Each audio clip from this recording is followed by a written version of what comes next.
With March nearing, teams are making that final push to climb up the MAC standings, and it's no different in Mount Pleasant.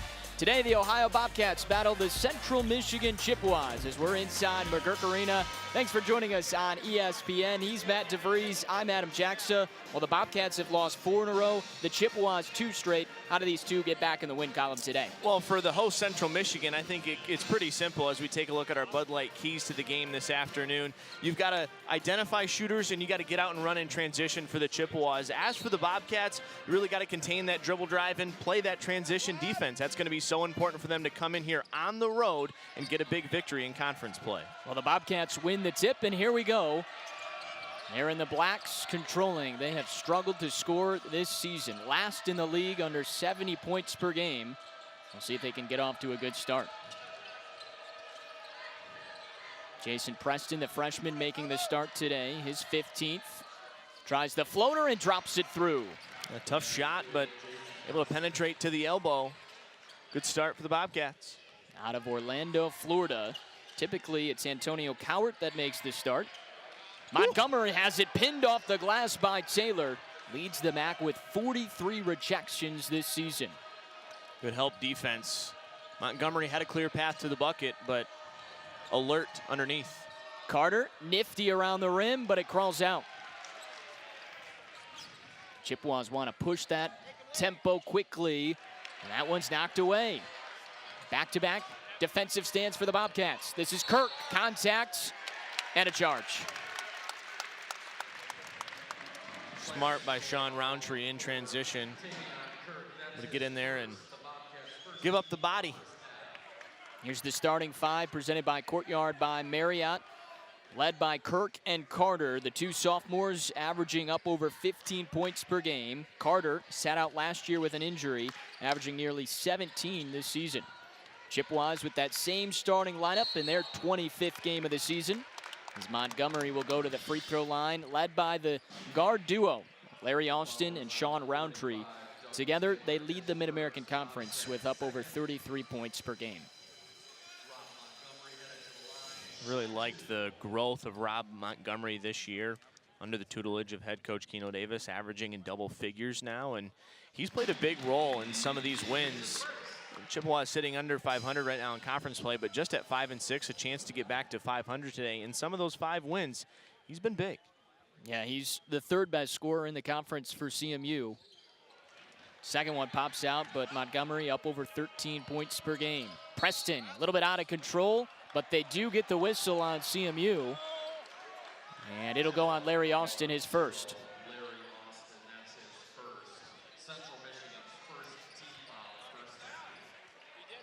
Ohio coming in after 4 straight losses, their longest skid of the season.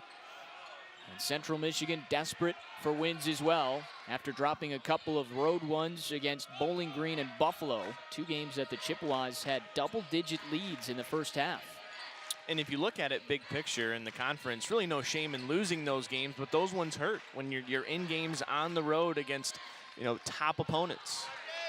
Kirk lost it, but it's ripped away and slammed down by Taylor.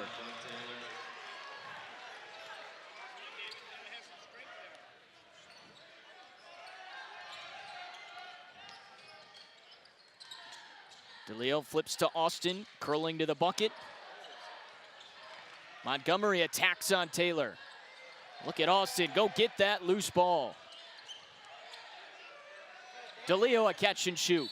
And he got hammered on the shot. 3 free throws for David DeLeo. So it's a great look on the kick out to Roundtree, and I think it just takes Sean an extra half second to find the open player on the floor, because there was a double team from Ohio that was closing out on Roundtree, so that left someone open. That was DeLeo, maybe a half second too late.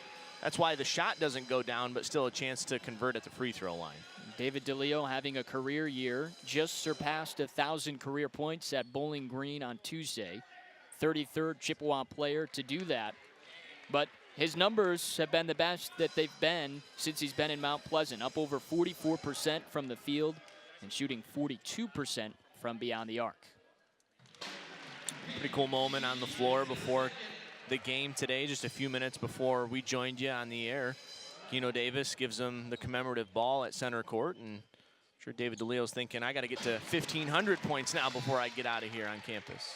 Well, and he's getting nearer and nearer to the three-point record, which has been broken 3 or 4 times since Keno Davis took over 7 seasons ago. Certainly has been the focus. Austin with great pace to knock that out of bounds, but the three-pointers have fallen at a high rate under Keno Davis in Mount Pleasant. This Chippewa team, they can attack and slash, get to the bucket a little bit better than previous years. Well, when your primary ball handler is Larry Austin, he's a good scorer for you on offense. That's what's going to happen.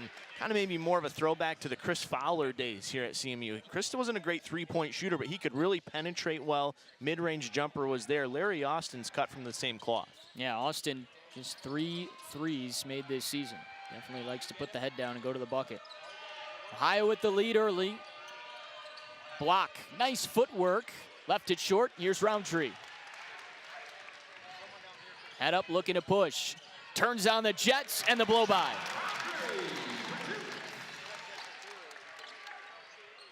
One of the keys for Saul Phillips today for his group, transition defense. That was a bit of a slower transition, but still fast break bucket right there for the Chippewas. Roundtree just beat the Bobcats down the floor.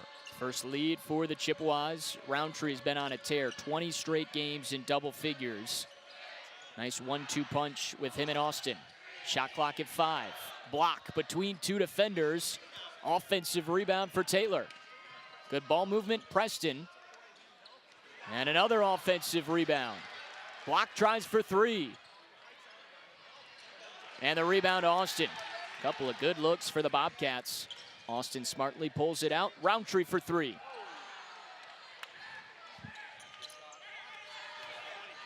I know it's early, Adam, but 45 in black. Doug Taylor, he's really making his presence felt in this game early. Both ends of the floor. Really like the look of him, even though he looks like he's sucking wind a little bit after the first 4 minutes up and down the floor. Well, and Saul Phillips mentioned, you look at his stats, he's scoring just over 7 points, but he affects the game in so many other ways. Their leading rebounder up over 7 a game for the 2nd straight year, leads them with over 40 blocks, and he's shooting nearly 60% from the floor. So he called Doug Taylor the defensive anchor for these Bobcats. And he's right there in the middle, already with a block today. Right there, it's going to get a foul on him right on cue. And that's his 2nd, Matt. So that's a big one. 4 minutes in, your defensive anchor now going to have to go to the bench. Good pace to this game. Chippewas have the early lead 5-4 inside McGurk Arena.